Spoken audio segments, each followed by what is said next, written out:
극장에 사람이 가장 많이 모이는 7, 8월 영화사에서도 가장 자신 있는 영화를 들고 나오는 시즌이죠. 왜 자꾸 장사가 잘 되는데? CJ에서는 더문을 선보일 예정이고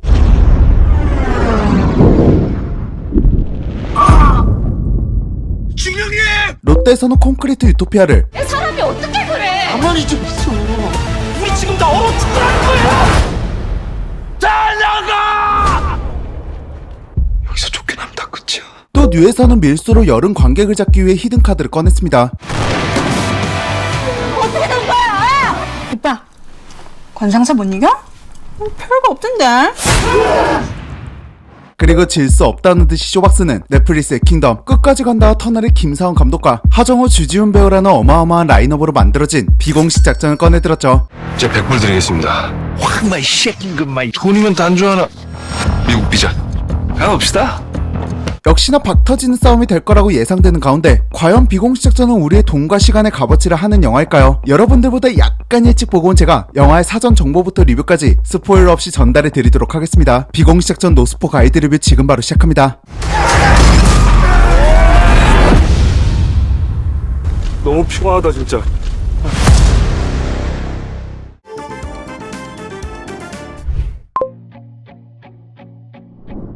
이번 영화는 1986년 레바논 한국 외교관 납치 사건을 배경으로 제작되었거든요. 구하는 과정이나 사건은 현실적으로 고증하려고 노력했고 메인이 되는 하정우, 주지훈 배우가 맡은 캐릭터는 완전히 감독의 창작으로 만들어진 캐릭터입니다. 실제로 벌어진 실화 이야기를 요약해서 말씀드릴게요. 1986년 레바논 베이루트, 이곳에서 한국인 외교관으로 있던 도 서기관이 무장한 괴한에게 납치당했습니다. 당시 레바논은 이슬람과 기독교 종교 갈등으로 내전 중이었거든요. 그러다 보니까 레바논 정부의 도움을 받을 수 없는 답답한 상태였고 왜 한국인 외교관을 납치했는지 알 수 없는 상태였죠. 그리고 당시 한국은 이러한 테러 조직을 상대한 경험도 없었다고 합니다. 군대 딱히 테러 조직으로부터 어떠한 요구가 들어오지도 흔한 몸값을 요구하는 것도 없었기 때문에 이 사건은 발만 동동 구르는 상태에서 장기화가 되었죠. 그렇게 사망설만 입에 오르내리던 중 실종 9개월 만에 드디어 협상을 위한 접촉선이 연결됐습니다. 몸값 전달은 누가 하는 거예요? 그리고 당시 힘없는 정부를 대신해 민간인 전문가들로 이루어진 유럽팀을 구축했고 이들의 노력 덕분에 1년 1개월 만에 도서기관이 복귀할 수 있었죠. 이렇게 간단하게 실화 사건을 이야기해드렸는데 사실 여기에는 더 복잡하고 그놈의 어른들의 사정이 가득하거든요. 하지만 이 부분은 충분히 영화에서 볼 수 있으니까 이 정도로 짧게만 설명하고 넘어가겠습니다. 하지만 여기서 확실히 해야 하는 건 이 사건에서는 영화처럼 목숨을 걸고 그르고 한 한국인은 단 한 명도 없었습니다. 그러다 보니까 이 사건을 미리 알고 본 저한테는 영화에서 주는 메시지가 크게 와닿진 않더라고요. 나 이거 잘하면 나 뉴욕 보내줘요. 아니면 LA든지. 그런 말이 나오냐? 앞에 실화 사건을 빼고 오로지 영화만 놓고 본다면 영화 자체는 나쁘지 않은 것 같습니다. 제가 보고 온 시사회에서는 웃음도 잘 터질 만큼 개그 타율도 좋았고요. 작품의 메인 액션이라고 할 수 있는 카체이싱도 나름 잘 뽑혔다고 생각합니다. 총격신, 카체이싱. 그래서 어느 순간에 그런 것들을 찍으면서 이거 액션 영화구나 라는 생각이 들었어요. 그리고 이 영화는 심파도 그렇고 개그 액션도 그렇고 전부 다 무난하게 나왔어요. 그러다 보니까 나쁘지 않다는 게 가장 정확한 표현인 것 같습니다. 그래서 돈값을 하는 영화냐고 물어보신다면 이건 솔직히 잘 모르겠어요. 뭔가 어디 하나 딱 기억에 남는 부분이 없거든요. 누구나 아는 흔한 맛인데 특출난 건 없지만 그렇다고 맛이 없지는 않습니다. 뭔가 모가디슈랑 택시 운전사를 합쳐놓은 듯한 영화라고 할까요?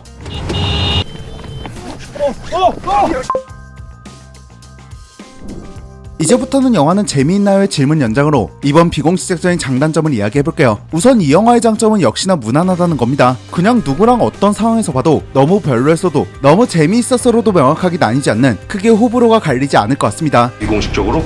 그렇지. 그래도 나름 큰 스크린으로 볼 때 더 매력적인 카체이싱이나 익숙한 맛이긴 하지만 매력적인 두 배우의 활약, 또 생각보다 넓게 활용하는 공간 활용까지 있었어요. 그 충분히 좋으셨으면 이제 좀 도와주셔야 될 것 같은데? 또 심파가 있긴 하지만 눈물을 엄청나게 강요하는 듯한 느낌은 아니거든요. 그래서 딱히 특별한 걸 원하지 않고 더운데 그냥 영화관 가서 영화 한 편 보고 오실 분들에게는 개인적으로 충분히 괜찮은 선택이 될 것 같아요. 형님 빨리 가시죠.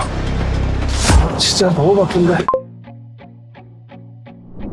자, 이제부터는 생각이 더 짙어지는 단점을 이야기할 시간인데 저 역시도 그냥 영화를 소비하는 소비자로 봐주시고 저 사람은 저런 생각을 하고 있다는 정도로만 생각해주세요. 맞아, 반박씨 네 말이 맞음. 우선 첫 번째 단점은 배우의 캐스팅인 것 같아요. 이게 영화가 신선했으면 단점이 안 됐을 텐데 앞서 말씀드린 것처럼 영화 자체가 너무 무난해요. 거기에 배우들도 늘 하던 캐릭터를 맡아서 심심하게 느껴졌습니다. 내가? 스토리도 무난한데 캐릭터 배우들까지 무난해 버리니까 매일매일 영화를 소비하고 리뷰하는 저의 입장에선 단점이 되더라고요. 이 새끼 배짱 매력이 있네.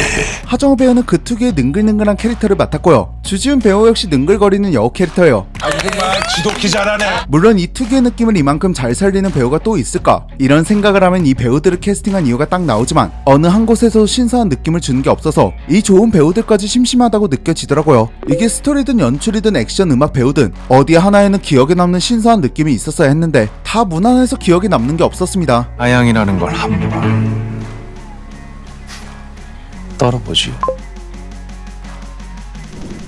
또 하나는 영화의 스토리가 흡입량이 적다는 거예요. 실화를 다른 부분에선 확실하게 집중이 확 되거든요. 하지만 이 작품에서 가장 중요한 두 메인 캐릭터, 창작이 된 스토리는 집중력이 굉장히 떨어집니다. 진짜로 원하는 게 뭘까? 이게 연출의 문제일 수도 있겠지만 창작된 스토리가 특별하지 않았는데 그렇다고 엄청 조화롭다는 생각도 들지 않았어요. 이 실화를 다룬 이야기에서 과감하게 창작의 부분을 메인으로 두었으면 이게 픽션이라는 게 생각이 안 날 정도로 잘 버무려야 하는데 실화를 다룬 부분이 나올 때는 꼼꼼히를 보는 것처럼 집중이 되지만 창작의 영역에 있는 스토리가 나올 때는 몰입이 확 빠져요. 그래서 그 사람 만나가지고 부탁해라. 긴장감을 줄만한 장치는 러닝타임 내내 있다고 할 수 있거든요. 하지만 감독의 역량을 볼 수 있는 부분에서 힘이 쭉 빠지니까 2시간 내내 긴장감이 있는 영화보다 집중했다 빠지고 집중했다 빠지는 이번 영화가 더 피곤하게 느껴지더라고요. 개인적으로 이런 실화를 다룬 부분에서는 어느 부분이 실화고 어느 부분이 창작인지 구분이 안 될 정도로 다큐를 보도 조화가 잘 버무려져야 된다고 생각합니다. 씨발 난 그런 거 모르겠고 내 일만 하면 끝입니다. 하지만 이번 영화는 이게 명확하게 구분이 되어버리니까 실화 사건에서 모티브를 얻은 영화, 이 한 줄의 가치가 확 떨어지더라고요. 이 가치를 잘 유지하기 위해서는 두 가지 영역에서 무게를 균형 있게 맞췄어야 했는데 어느 한쪽이 너무 가볍다 보니까 영화관에 나오기도 전에 힘이 빠지는 게 아쉬웠어요. 내가 누구지 아느냐?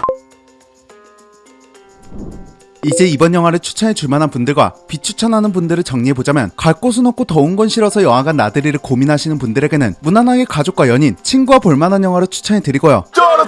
나는 비싼 돈 낸 만큼 영화가 확실히 재미있어야 한다. 한국 영화는 진보해. 뭔가 새로운 게 필요하다고 느끼시는 분들은 이번 영화 역시 추천해드리기 어려울 것 같습니다. 맞아. 반박씨 네 말이 맞음. 물론 이렇게 이야기하고 있는 저희 이야기가 정답은 아니고 그냥 세상에 널린 다양한 의견 중 하나로만 참고해 주셨으면 좋겠습니다. 늘 여러분들의 합리적인 소비에 도움이 될 수 있도록 저는 앞으로도 이런 가이드 리뷰를 계속 제작하도록 노력할게요. 구독과 알림 설정 누르시면 빠르게 신작 리뷰를 만나보실 수 있고 앞으로도 다양한 영화 드라마 콘텐츠 선보이도록 하겠습니다. 우리 될 수 있으면 자주자주 만나요. 저는 지금까지 영화를 그리는 신기 누설이었습니다.